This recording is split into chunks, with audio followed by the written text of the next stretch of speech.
杯呢？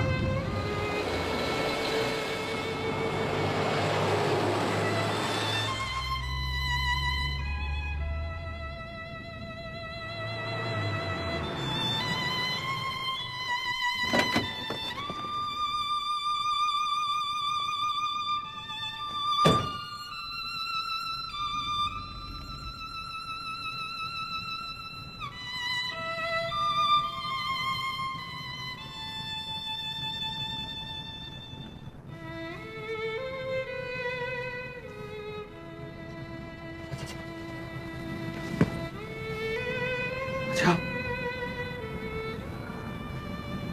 是一辆白色吉普车撞的。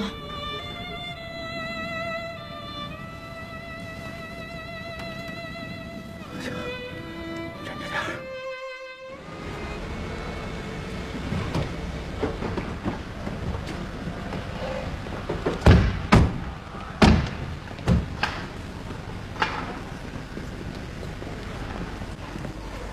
哥。那小子的枪收了吧？对，你们几个就等在外面，注意一下周围啊！到医院了啊！忍住！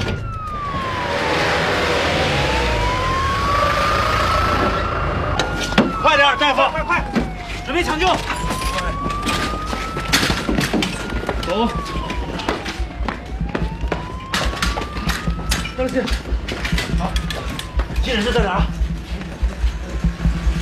快！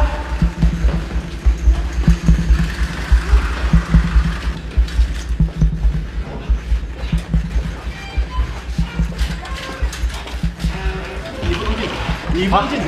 你不能进去！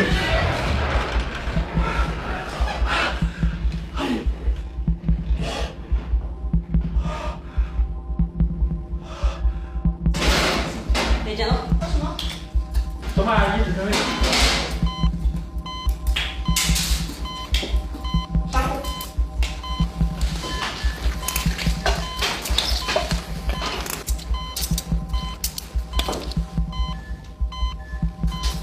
血压74多巴胺抑制进胚。好了，多巴胺抑制。多巴胺抑制进胚。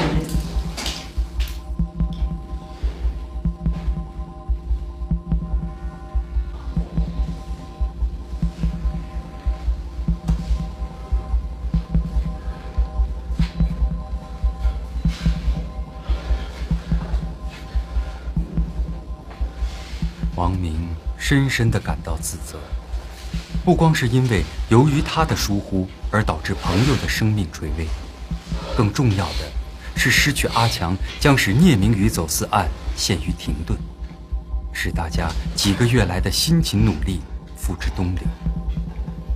而他现在对这一切都无能为力，他所能做的只有等待。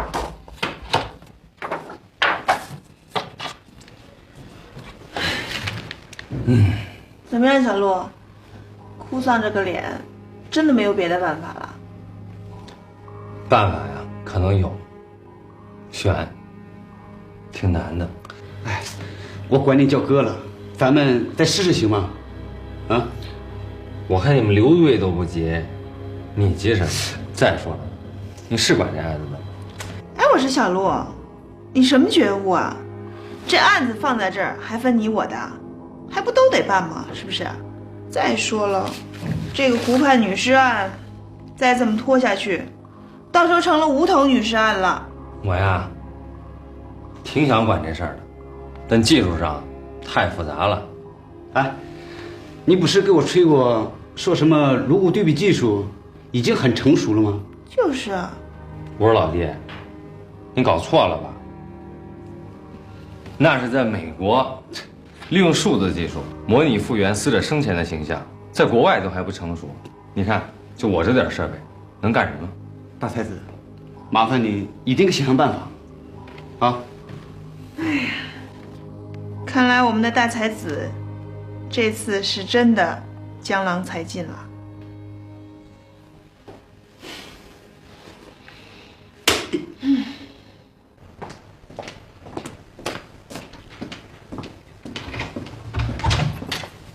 哎，老田，来，多帮指一下。有事吗？来，坐。咱俩难得有时间聊聊。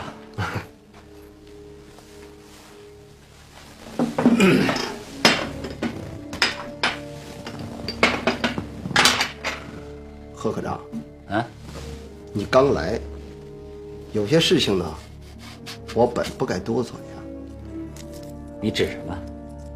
比方说，这2天市局到咱们海关来查龙通集团的那批车，弄得咱们上上下下十分被动。是啊，这事儿难为你了。这被动怎么造成的？我觉得你应该出来说话。很明显，在咱们海关内部，有人向刑警队通风报信儿，本来没什么事儿，哎，搞得警察来查咱们海关的人，弄得人心惶惶。这种人就应该严肃处理，太没有全局观念和组织性纪律性了。老田，这件事到此为止了，不谈了。我想问你一下，今天货物运走以后，我远远的看着你和张峰在说什么？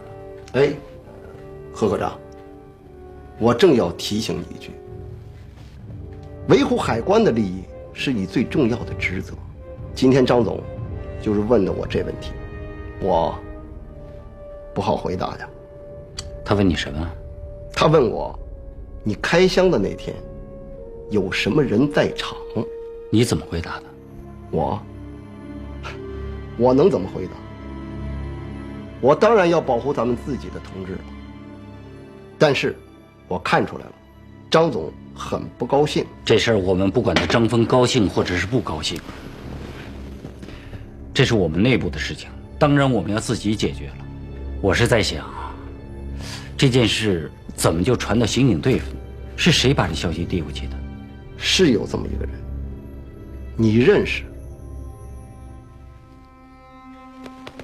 码头装卸组组长曾阿强。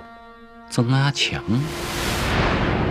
贺科长，其实我今天已经把话说透了，您别往心里去啊。就是第一个开箱的那个人，挺清秀的。你这么说，我倒是有印象。7点停了。干嘛呀？点菜。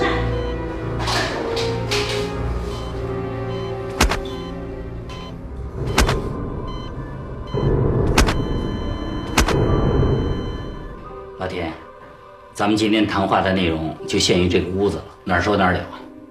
我毕竟是一个缉私科的科长。好了，贺科长，咱们把工作做好了，很不容易。我觉得像阿强这样人，一定要警告一下，要不然会影响其他的同志。这事我琢磨一下，如果真要和阿强谈话的话，也应该注意方式方法，不能引起他的抵触情绪。这样吧，你明天通知他来，我跟他说。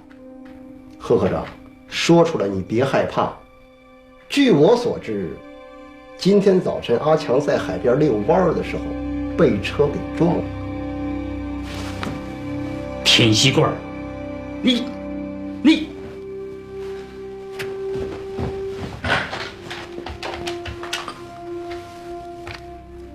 贺科长，你该明白了。我不明白，我就知道你是杀人凶手，我是杀人凶手，我们都是杀人凶手。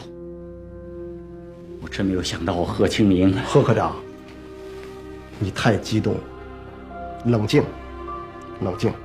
你装吧，你装，我也装，什么时候是头？小七，小七。